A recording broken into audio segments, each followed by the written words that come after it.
Good afternoon. A grand jury in the District of Columbia today returned an indictment presented by the Special Counsel's Office. The indictment charges 13 Russian nationals and 3 Russian companies for committing federal crimes while seeking to interfere in the United States political system, including the 2016 presidential election.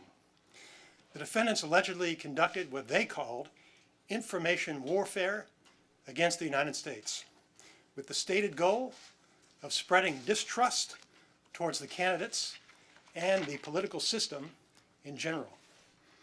According to the allegations in the indictment, 12 of the individual defendants worked at various times for a company called Internet Research Agency, LLC, a Russian company based in St. Petersburg. The other individual defendant, Yevgeny Viktorovich Prigozhin, funded the conspiracy through companies known as Concord Management and Consulting, LLC, Concord Catering, and many affiliates and subsidiaries. The conspiracy was part of a larger operation called Project Lakta. Project Lakta included multiple components, some involving domestic audiences within the Russian Federation, and others targeting foreign audiences in multiple countries.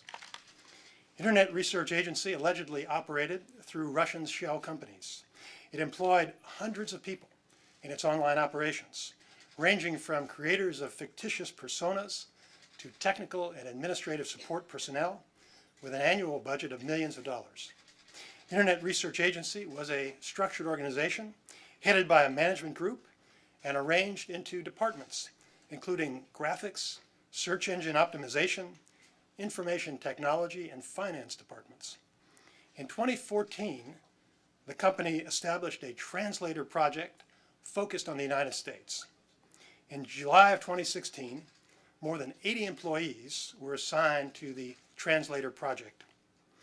2 of the defendants allegedly traveled to the United States in 2014 to collect intelligence for their American influence operations.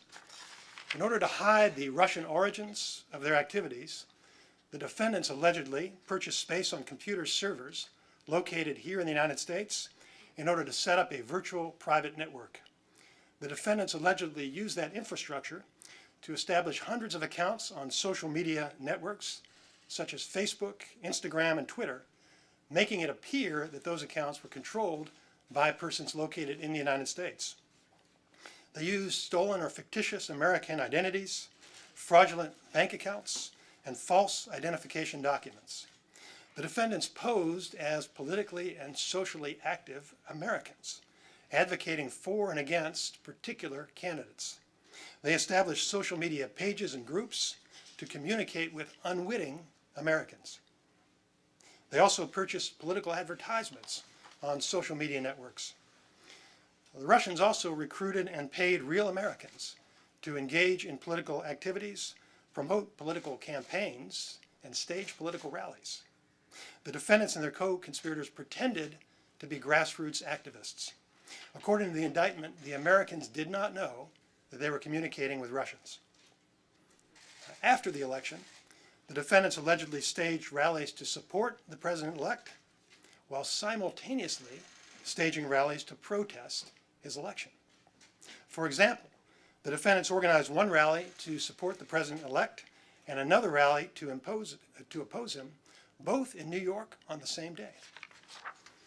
On September 13th of 2017, soon after the news media reported that the Special Counsel's Office was investigating evidence that Russian operatives had used social media to interfere with the 2016 election, one defendant allegedly wrote, quote, "We had a slight crisis here at work. The FBI busted our activity. So I got preoccupied with covering tracks together with my colleagues," end quote. The indictment includes 8 criminal counts. Count 1 alleges a criminal conspiracy to defraud the United States by all of the defendants. The defendants allegedly conspired to defraud America by impairing the lawful functions of the Federal Election Commission, the United States Department of Justice, and the Department of State.